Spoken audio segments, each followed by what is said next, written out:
ये चेहरा जो आप अपने मोबाइल स्क्रीन पर या आपके टीवी स्क्रीन पर देख रहे हैं, इस चेहरे को आप बहुत अच्छी तरीके से जानते होंगे। करोड़ों लोगों ने उस समय देखा था जब साल 2021 में एक घटना पेश आई थी। कैब ड्राइवर सादत अली के साथ लखनऊ में प्रिया दर्शनी नाम की एक लड़की ने उनके साथ मारपीट की थी लखनऊ में। तो वो चेहरा आपने देखा था और आपने इस चेहरे के साथ सहानुभूति जताई थी। लेकिन इस वक्त सादत अली साहब इंडिया में नहीं है बल्कि सऊदी अरब में हैं। और सऊदी अरब में एक नई मुसीबत में फंसे हुए हैं। यानी ऐसा है कि मुसीबत इनका पीछा छोड़ने के लिए तैयार नहीं है। तो इन्होंने हमसे संपर्क किया कि सलीम साहब आप हमारी आवाज़ उठाई, हमारी हेल्प कीजिए। तो हमने सोचा कि आखिर देखते हैं कि सादत अली साहब के साथ अब क्या हो गया। तो सादत साहब आपने हमें अप्रोच किया कि आपको कुछ समस्या है। सबसे पहले आप अपनी समस्या बताइए, उसके बाद में हम आपके उस लखनऊ वाले केस के बारे में भी आपसे समझेंगे कि वो केस की क्या स्थिति है, वो केस कहाँ तक पहुंचा। तो सबसे पहले आप अपनी समस्या जो आप हमसे अप्रोच कर रहे थे कि और बता रहे थे कि हम सऊदी अरब में एक समस्या से दो चार हैं। मेरी समस्या ये है, मैं 2022 में सऊदी अरब आया था। मैंने सोचा कि वहां पे ये मसला हो गया है तो यहाँ पे कुछ कमा लें बीवी बच्चों के लिए अपने। तो यहाँ जब सऊदी अरब आए, जब आए तो यहाँ पे दिक्कतें आ गई। तो यहाँ पे दिक्कत ये आई कि जो यहाँ का इकामा बनता है, हम्म। मतलब कार्ड जो होता है यहाँ, तो वो कार्ड जो है कफील ने बनाया। ठीक है, बनाने के बाद उसने मुझको फोटो भेज दिया। फोटो भेज दिया, मैंने कहा ठीक है अल्हम्दुलिल्लाह, चलो इकामा बन गया अल्हम्दुलिल्लाह, अब काम सही से सिरे से स्टार्ट हो जाएगा। उसके बाद जो है, तो मैंने सोचा कि हम लोग के वहाँ मतलब उम्रा करने जाते हैं। तो फिर हम अपना उम्रा करने चले गए, जियारत करने उम्रा करके आए। हमने कहा अल्हम्दुलिल्लाह, शुरू अल्लाह का नाम लेके काम शुरू किया जाता है तो काम अच्छे से शुरू होता है। फिर जो है, हम वहां से जब उम्रा करके आए तो 1 महीने के बाद उसने मेरा फाइनल एग्जिट मार दिया। तीन कफील ने? महीने जो मैं, हाँ कफील ने 3 महीने जिस कंपनी ने वीजा दिया था, मैं 3 महीने उसी कंपनी में बैठा हुआ था। रूम अच्छा। पे ही रूम उसने दिया था, खाना पीना नहीं दे रहा था मुझे वो। रूम उसने दिया रहने के लिए, मुझे सैलरी नहीं दी। 3 महीने मैं बैठा रहा वहीं, परेशान हो गया। जब परेशान होने के बाद मैंने उससे बोला कि मेरा सिम कार्ड नहीं मिल पा रहा है, तो मैं मैं थोड़ी गया देर मैं मार्केट। आपको यहाँ रोक करके, बहुत सारे लोग कफील का शब्द हम इस्तेमाल कर रहे हैं तो लोगों को नहीं पता होगा कि सऊदी अरब में कफील का ये जो लफ्ज इस्तेमाल होता है। जैसे कोई लोग सऊदी जाते हैं तो सबसे पहले जो लफ्ज का सामना करना पड़ता है वो कफील का लफ्ज का सामना करना पड़ता है। क्योंकि अभी हाल ही में द गोट लाइफ करके एक फिल्म आई है ओटीटी पे। जब से लॉन्च हुई है तब से सऊदी अरब में उसने हंगामा मचा रखा है। तो बहुत सारे लोगों की दिलचस्पी जानने में बढ़ गई कि आखिर ये कफील का शब्द क्या है, क्योंकि उस फिल्म में कफील कफील बहुत बोला गया है और कफील ही के हवाले से वो पूरी फिल्म है। तो दरअसल थोड़ा सा मैं आपको बता दूं कि ये कफील क्या होता है। किफालत उसको बोलते हैं। ये कह सकते हैं कि गुलामी का एक सिस्टम जैसे पहले हुआ करता था, कह लीजिए कि उनको गुलाम बना करके सऊदी अरब लाया जाता था। लेकिन चूंकि अब गुलामी का दौर खत्म हो गया, तो अभी भी एक ऐसा कानून सऊदी अरब ने बना रखा है जो गुलामी तो नहीं उसको कह सकते हैं, लेकिन कहीं ना कहीं वो उससे मिलता जुलता कानून है। मतलब ये है कि अगर आपको वहां मुलाजमत करने के लिए जाना है सऊदी अरब, तो आपको किसी एक जी स्पॉन्सरशिप के जरिए से जाना पड़ेगा। यानी आप उसी को कफील कहते हैं, इंग्लिश में स्पॉन्सरशिप बोलते हैं। तो आप अगर कोई बगैर कफील के जरिए से जाएंगे तो गैर कानूनी माने जाएंगे। यानी आपको पहले जी किसी कफील से संपर्क करना होगा, वो कफील आपकी जमानत लेगा कि आप हमारे अंडर में रहेंगे। कफील आपके कागजात वगैरह जमा कर लेता है, आपके पासपोर्ट वगैरह जब्त कर लेता है, सारी चीजें वो अपने पास रख लेता है। फिर उसके बाद में वो इजाजत जी देता है कि आपको क्या करना है, कहाँ करना है, जो भी आपको काम करना है। ओवरऑल ये है कि आप बगैर कफील के आप वहां सऊदी अरब में मुलाजमत करते हैं तो गैर कानूनी माने जाएंगे। तो ये कफील का जो शब्द जी है, तो सबसे पहले आपको कफील से आपको वास्ता करना पड़ेगा। तो जो सादत साहब बार बार अभी कफील बोलेंगे, तो आप लोगों को पता होना चाहिए कि एक्चुअल में कफील का मतलब यहाँ पर क्या है। जी सादत साहब अब बताइए आगे। जी वो कफील ने मेरा फाइनल एग्जिट मार दिया। जब हम्म। मैं अपना सिम, क्योंकि भाई जब मैं आया था वहां से हम्म। जद्दा, इंडिया से जब आया जद्दा, तो भाई घर वालों को फोन तो करना ही पड़ता है। तीन हम्म। महीना में बड़ा परेशान, कॉल नहीं कर पा रहा हूँ।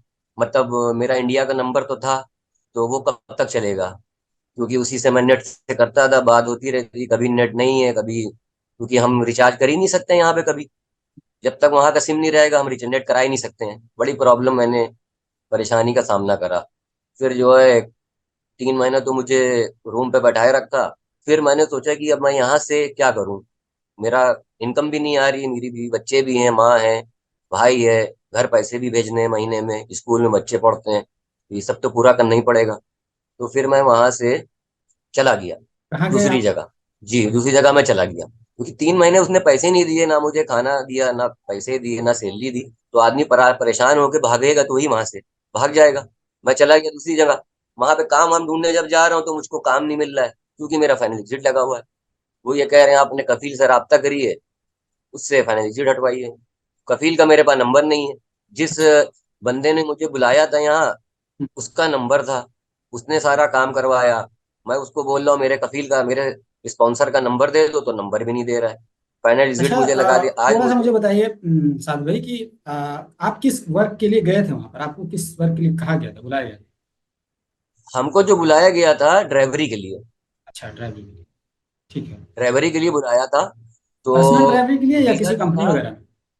कंपनी में ड्राइवरी का काम था, तो उसने मतलब ड्राइवरी भी करना था और सामान वामान का भी उठाने का भी काम था उसी में ही। ठीक है। तो बोलने लगा था वो मेरा आमिल का वीजा था।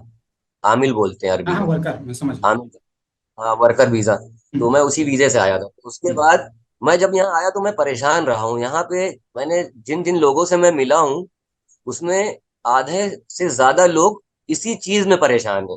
इंडिया से जो इंसान अगर आया है अपनी बीवी का जेवर बेच के या गिरवी रख के या किसी की मदद से वो आया, यहाँ आने के बाद जो है इंसान दूसरी परेशानी को अपने सर कर लेता है, क्योंकि कफील परेशान करता है उसको, उसका जैसे कि उस पासपोर्ट फिल्म लेके में रख बताया लेता है। गया है द गुड लाइफ में, कि वो जो आदमी होता है नजीब, वो अपने खेत वगैरह को शायद बेच करके आता है, वो केरला के रहने वाला। और फिर वो एक ऐसी जगह फंस जाता है वो व्यक्ति, मतलब उसको वर्क वीजा पे आया था एक अच्छी कंपनी में, रिप्यूटेड कंपनी में जॉब करने के लिए। लेकिन एयरपोर्ट ही से उसको एक व्यक्ति उठा कर लेके चला जाता है और मजरा में डाल देता है, यानी कह लीजिए कि बकरियों के बाड़े में डाल देता है और बकरियां चराने के लिए कह देता है। तो यूं कि सऊदी अरब में जो इस तरह का एक कल्चर बन गया है कि बुलाया किसी और काम के लिए जाता है और आपको डाल किसी और काम में दिया जाता है, और फिर एक तरीके से आपकी जी जिंदगी जी खराब होकर के रह जाती है, आपको एक तरीके से फंसा दिया जाता जी है। तो जो वो फिल्म में जी बताया जी गया था, वो फिल्म तो 90 के दशक की कहानी है, लेकिन आप कह रहे हैं कि ये सब घटनाएं अभी भी चल रही हैं, ऐसा आप कह रहे हैं? जी, बिल्कुल चल रही, मेरे साथ ये हुआ, हकीकत है। मुझे 22-23 महीने हो गए यहाँ सऊदी अरब में। मैं हम्म। चोरों की तरह जो हूँ छुप छुप के काम कर रहा हूँ। मैं अपने इंडिया जा नहीं सकता। अगर मैं यहाँ से जाऊंगा वापस, पकड़ लिया गया तो दोबारा वापस नहीं आ पाऊंगा ना, ब्लैक लिस्ट हो जाऊंगा। यहाँ का कानून बना दिया है सऊदी अरब में ये। आप कहाँ पर हैं अभी? मैं अभी इस समय रियाद में हूँ। रियाद, मेरा कफील रियाद का ही और रियाद की कंपनी थी। कफील से आपका अभी फिलहाल कोई राब्ता है, संपर्क है? कफील से कोई राब्ता नहीं है। मुझे बहुत से लोगों ने बताया कि आप मकतब अमल जाइए, labour of court hmm. Case कर दीजिए। तो मैंने पूछा, मैं वहां पे मकतब भी गया, तो मैंने देखा कि बहुत से केस ऐसे हैं वो अभी तक वैसी फाइल रखी हुई है, अभी तक कुछ हल नहीं हुआ मामला। सऊदी अरब तो ट्रांसपेरेंसी की बात करता है कि हमारे यहाँ तो बहुत पारदर्शिता है, बहुत ट्रांसपेरेंट है मामला। लेकिन आप कह रहे हैं कि अगर कोर्ट जाएंगे या केस करने के लिए जाएंगे तो हम खुद ही फंस जाएंगे, ऐसा ही आपको फील हो रहा है? हम हम फंसेंगे नहीं, हमारा और टाइम वेस्ट होगा ना। हमारा जो कैब ड्राइवर वाला मामला था वो 1 साल चला, उसमें तो हमें कुछ अभी तक कुछ मुआवजा भी नहीं मिला है। मैंने सोचा कि मैं यहाँ सऊदी अरब आ जाऊं अपने कमाने के लिए। इंसान का क्यों आता है बताइए आप? कमाने के लिए आता है ना, बीवी बच्चे अपने परिवार के लिए, परिवार हमारे सुखी रहे। तो मुझे थोड़ा सा ये बताइए कि अभी आपका कफील से कोई राब्ता नहीं है, आप एक दूसरी जगह पर रह रहे हैं, अर्निंग का क्या आपको सोर्स है, मतलब पैसा वैसा आपको मिल रहा है या नहीं मिल रहा है, काम वाम कर रहे हैं या नहीं कर रहे काम का मसला ये है, काम कभी मिल गया, कोई भी लेबर वाला कर लेते हैं। जब नहीं मिलता, आज देखिए अपने किराए का रूम है, यहाँ पे किराया भी बहुत ज्यादा हो गया है रूम का। हैं? महीने का 300 रियाल जाता है, इनकम नहीं है। और बाहर बार काम अगर करने जाएंगे तो पुलिस की दिक्कत, क्योंकि पुलिस पकड़ के ले जाएगी, फिर वो जेल में डाल देगी। जेल में डालने के बाद वहां तो वही है मसला कि खाना पीना तो सब मिलता है, आपको क्यों मगर जेल वो में डाल कपड़े देगी जो पुलिस? इंसान जो पुलिस पहना थोड़ा होता सा है वही लोगों को पहने समझने रहेगा। के लिए बताइए, आम लोगों के लिए, कि आप आपने वहां रह करके क्या मतलब अपराध किया, आपका वहां रहना क्या अपराध है, क्यों आपको जेल में डाल दिया जाएगा, लोगों को ये बताइए। जेल में यूं डाल दिया जाएगा, मेरा फाइनल एग्जिट मार दिया है, ठीक है। और फाइनल एग्जिट जब मारा था, मुझे फाइनल पता एग्जिट का नहीं था। मतलब ये हो गया कि आपको इंडिया जाना है, ये कहना चाह रहे हैं? इंडिया जाना है, 60 दिन का टाइम होता है इसमें, ठीक है। 60 दिन का समय होता है। 60 दिन का समय वो निकल गया, मुझे पता नहीं चला। मेरी हम्म। यहाँ बीच में तबीयत खराब हो गई थी बहुत ज्यादा, हम्म। इन्फेक्शन हो गया था। इन्फेक्शन जब हुआ तो अब यहाँ की दवा इंडिया में सस्ती मिलती, यहाँ पे बहुत महंगी है। हम्म। मेरे पास इकामा नहीं है, हम्म। इंश्योरेंस होता है, जो हम्म। सिरका जो है इंश्योरेंस कराता है। जब मेरे पास इकामा ही नहीं है, मुंतही है, हर चीज मेरा एक्सपायर है, तो मैं हॉस्पिटल जाके दवा लेने जाऊंगा, दवा करने के लिए बहुत तो अच्छे ज्यादा रियाल लग जाते हैं। हम्म। तो फिर एक बंदे ने मुझे मेरी मदद करी हम्म। यहीं पे। तो उसने अपनी तामीम लगाई, अरबी में बोलते हैं मतलब तामीम, इंश्योरेंस होता है। तो तामीम लगाई, तो उससे मैं दवा लेके आया, मैंने अपना इलाज करा। 3 महीने मैं बीमार रहा था उसकी तकलीफ से। हम्म, वो अभी भी मेरे ये निशान पड़ा हुआ है, पूरे चेहरे पे मेरे इन्फेक्शन हो गया था। अच्छा। ये पूरा चेहरे पे काले काले स्पॉट पड़ गए थे। हम्म। बहुत परेशानी मैंने, मतलब आपकी आपकी यहाँ पे। आपकी पासपोर्ट वगैरह है वो आपके कफील के पास है? पासपोर्ट तो मेरे पास है। पासपोर्ट मैंने मतलब जो वहां का जो बंदा था, उससे हम्म, मैंने ले लिया था अपना। अच्छा। आप इंडिया आना चाहते हैं या सऊदी अरब ही रहना चाहते मैं इंडिया आके क्या करूंगा भाई? मैं इतना, मतलब मैं वहां कहाँ पे आऊंगा? फिर मुझे वही गाड़ी अपनी चलानी पड़ेगी, काम ढूंढना पड़ेगा। लोग मुझसे पूछते हैं कि भाई तमाचे मारे, और वो अभी तुमने क्यों नहीं मारा? बहुत से सवाल हैं? हैं, अभी मेरी आते हैं, सेल्फ हम आपके रिस्पेक्ट पे उस बहुत केस सी केस चीजें हैं। पर लास्ट में आते हैं और पूछेंगे पूरी कहानी क्या रही, आपकी इस केस की क्या स्थिति रही। लेकिन फिलहाल पहले ये बता दीजिए कि सऊदी अरब में आप रह करके जी, काम करना चाहते हैं, लेकिन आप ये कह हम रहे ये हैं चाहते हैं कि सऊदी यहाँ की अरब में हुकूमत ने आप। जी जी। काम करना चाहते हैं। जो मेरा फाइनल, हाँ, जो मेरा फाइनल एग्जिट जो लगाया है मेरे उसको हटा कफील दीजिए। ने, मैं ये चाहता हूँ मेरा फाइनल, मैं कहीं भी दूसरी जगह पे ड्राइवर का काम, मेरे पास हुनर है, मुझे कोई भी कंपनी का मतलब ट्रांसफर कर लेगी मेरे अपने को, अपने पे। यानी कफील ने आप को फाइनल एग्जिट करने के लिए कह दिया है कि आप यहाँ से चले जाइए इंडिया। तो आप चाह रहे हैं कि कम से कम हमें यहाँ काम करने का मौका दिया जाए, हमारा फाइनल एग्जिट हटा दिया जाए, यही आप कहना चाह रहे हैं? जी, यही हम चाह रहे हैं। तो फाइनल एग्जिट लगाने के पीछे का कारण थोड़ा सा मुझे बताइए कि उसने फाइनल एग्जिट लगाया क्यों? कारण ये मुझे खुद नहीं पता ना, मेरे कफील का मेरे पास नंबर भी नहीं है। जब आप रहे होंगे कफील के पास इसलिए या उससे उसके बोला कि कफील से मेरे आपका राब्ता रहा होगा, स्पॉन्सर का नंबर। तब तो फाइनल एग्जिट उसने लगाया होगा, तब आपने पूछा होगा ना, एक दो बार तो मुलाकात हुई होगी, पूछा होगा क्या रीजन रहा है। आवाज यहाँ आपकी। पर यही चीज का फ्रॉड चल रहा है। सऊदी अरब में मतलब छोटा मुसस्सा होता है, एक शिरका होता है, छोटा मुसस्सा हम्म, बोलते हैं अरबी में। हम्म, देखिए, सऊदी ने वीजा भेज दिया, एक कंपनी के यहाँ, कंपनी का वीजा है, हम्म, भेज दिया यहाँ पे हम्म, इंडिया के ऑफिस में, हम्म, ट्रेवलिंग एजेंसी में। हम्म, अब आदमी गया, हम्म, अब बहुत से ताल्लुकात होते हैं, तो इंसान नंबर से उस ऑफिस पहुंच गया। ठीक है, उसने कि भाई मेरे मुझको ये ड्राइवरी का काम करना है, कोई वीजा तो बता दीजिए। उसके 70 80 90 हजार रुपए लग गए। ठीक है, 70 80 90 हजार रुपए लग गए, वो यहाँ आ गया। यहाँ आने के बाद जब आता है सऊदी अरब, तो उसको क्या मिलता है? वो काम जो बताया है वो काम नहीं मिला है, उसको दूसरी जगह काम पे भेज दिया। इंसान की परेशानी है, इंसान सोचेगा यार मैंने इतना पैसा लगा के मैं आया हूँ, मैं अगर इसके पास जो काम ये नहीं दे रहा, चलो नहीं सही से तो गुजारा है, थोड़ा सा मदद हो जाएगी ना, पैसे कमाएंगे, घर भेजेंगे। चलिए, तो आपकी मैं आपकी कहानी वहां पे साजिद इंसान साहब, को। आपकी कहानी समझ में आ गई कि आपके साथ दिक्कत क्या है। दरअसल वो जो पूरी कहानी थी, स्टोरी थी फिल्म में, द गोट लाइफ में, कि उस व्यक्ति को बुलाया किसी और के लिए जाता है और उसको किसी और जगह पर काम दे दिया जाता है, या कोई दूसरा आदमी उसको फंसा देता है वहां पर। तो आपके साथ भी कमोबेश इसी जैसा मामला हुआ है कि आपको किसी और काम के लिए बुलाया गया, लेकिन आपको किसी और काम के लिए कहने के लिए कहा जा रहा है और वो आप करने के लिए तैयार नहीं है। और जब जब ये सब बातें आई तो इसकी वजह से आपको एक सजा के तौर पर उसने आपका खुरूज मार दिया, यानी फाइनल एग्जिट लगा दिया।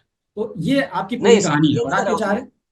जो काम के लिए उसने मुझे बुलाया था, मैं काम के लिए आया, उसने मुझको काम दिया ही नहीं। 3 महीने अपने रूम पे ही बैठाया कंपनी के। 3 महीने अगर इंसान एक जगह रूम में रुका हुआ है तो अपना खर्चा कैसे चलाएगा?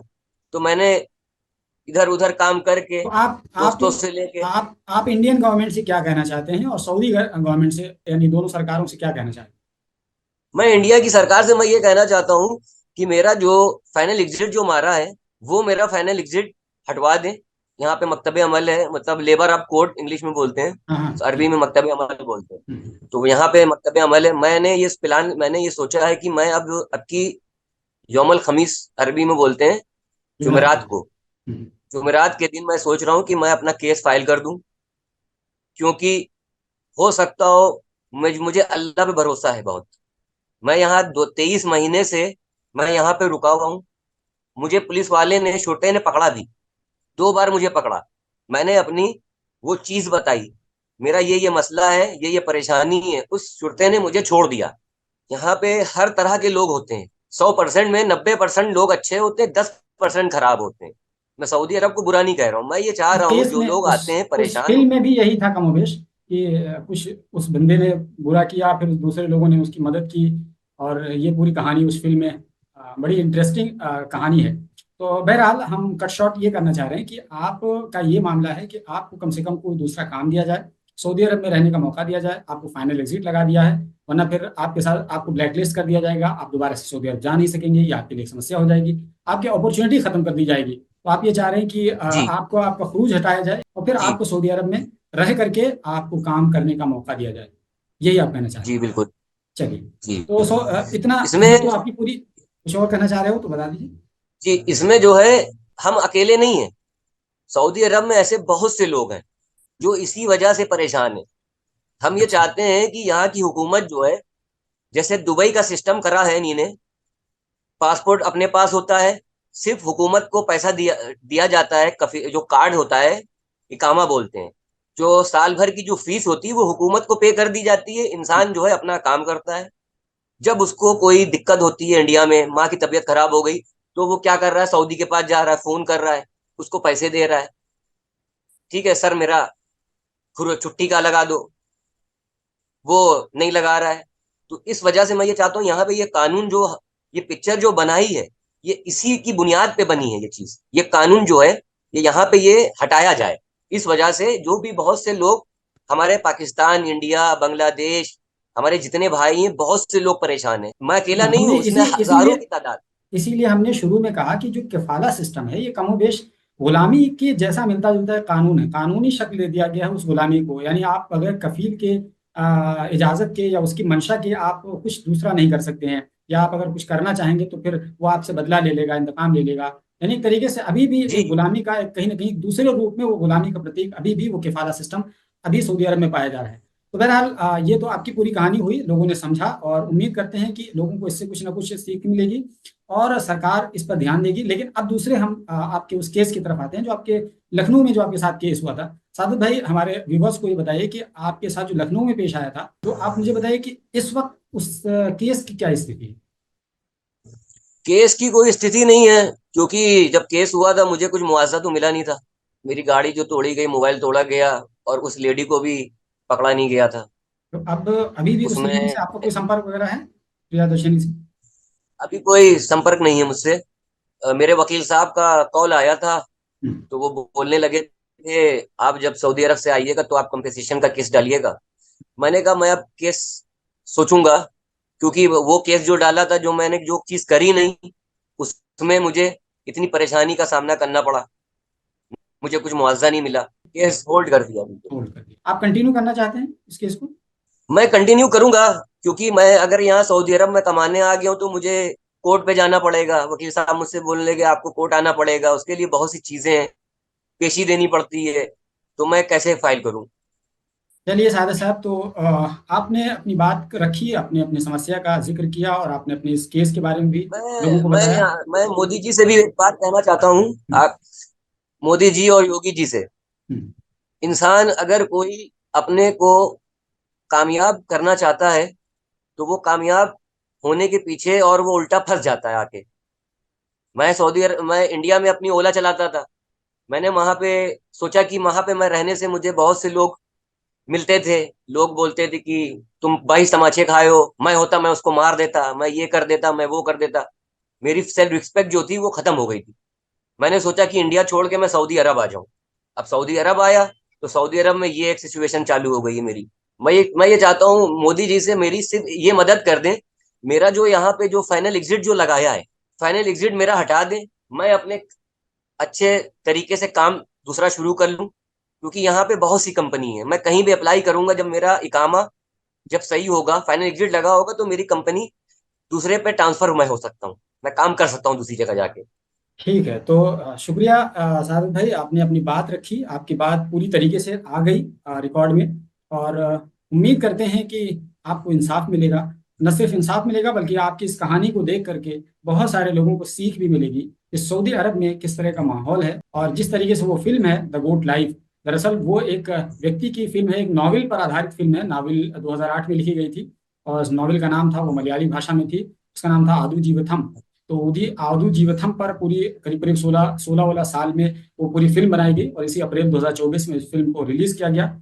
उस वक्त कोई हंगामा नहीं हुआ क्योंकि वो मलयालम में थी, लेकिन जब वो ओटीटी प्लेटफॉर्म पर आया और कई सारी भाषाओं में वो ट्रांसलेट होकर के आया, तब हंगामा मच गया। और हंगामे की स्थिति यह है कि सऊदी अरब इस वक्त सफाई देता फिर रहा है कि हमारे देश को बदनाम किया जा रहा है, किफाला सिस्टम को बदनाम किया जा रहा है। लेकिन सऊदी अरब को ये देखना पड़ेगा कि ये बदनाम किया जा रहा है वो 90 के दशक की थी, और अब हम फिलहाल 2024 में बात कर रहे हैं और अभी भी ये तस्वीर निकल कर सामने आ रही है, ये कहानी अभी भी है। तो फिर कौन बदनाम कर रहा है? आप खुद अपने सिस्टम को बदनाम कर रहे हैं। आपको चाहिए कि आप अपने सिस्टम में ट्रांसपेरेंसी लाएं, और जो किफ़ाला सिस्टम है उसका नाजायज़ फ़ायदा उठाया जा रहा है उसको आप एड्रेस करें, दूर करें, तभी आप कह सकते हैं कि हम सही मानों में इंसानी मूल्यों को कदर करते हैं। वरना फिर आपका ये दावा केवल दावा ही है, खोखला दावा साबित होगा। और भारत सरकार से भी ये विनती करते हैं साद साहब कि भारत सरकार उनकी इस मामले में सहायता करे। बहरहाल साद साहब, बहुत बहुत शुक्रिया, और उम्मीद करते हैं कि लोगों को आपकी कहानी समझ में आई होगी। और जो भी साद साहब के बारे में आप लोगों को कहना है, आप कमेंट बॉक्स में अपनी राय ज़रूर दीजिए। और आपको अगर इस सिलसिले में और इसके अलावा कोई भी कुछ बात करनी हो हमसे, तो आप हमसे संपर्क कर सकते हैं। अपना कोई इशू है, अपनी कोई बात है, तो हम हमसे संपर्क कर सकते हैं। हम अपने प्लेटफॉर्म के ज़रिए से आपके मुद्दे को उठाएंगे, क्योंकि हम ये मानते हैं कि जनहित इश्यूज़ को उठाना ये हमारी प्रायोरिटी है, और हम हर हाल में हर उस व्यक्ति के साथ खड़े हैं जो पीड़ित होता है। बहुत बहुत शुक्रिया सादर साहब। सही सर, एक बात और आपसे करना चाहता हूँ। मैं ये चाहता हूँ सरकार से मेरा सिर्फ ये फाइनल एग्जिट हटा दें लेबर कोर्ट से, बस, और मैं अपना काम शुरू कर दूं, क्योंकि मैंने अपने घर पे ये चीज मुझे नहीं पता बताई है। अगर मैं घर वालों को ये चीज बता दूंगा मैं यहाँ की मुश्किलों का सामना मैं ये कर रहा हूँ, तो मेरे घर वाले और परेशान हो जाएंगे। अब आपके ठीक है, जरिए ये शुक्रिया। चीज जो है पता चलेगी घर वालों को चलिए, बहुत बहुत हमारे। शुक्रिया।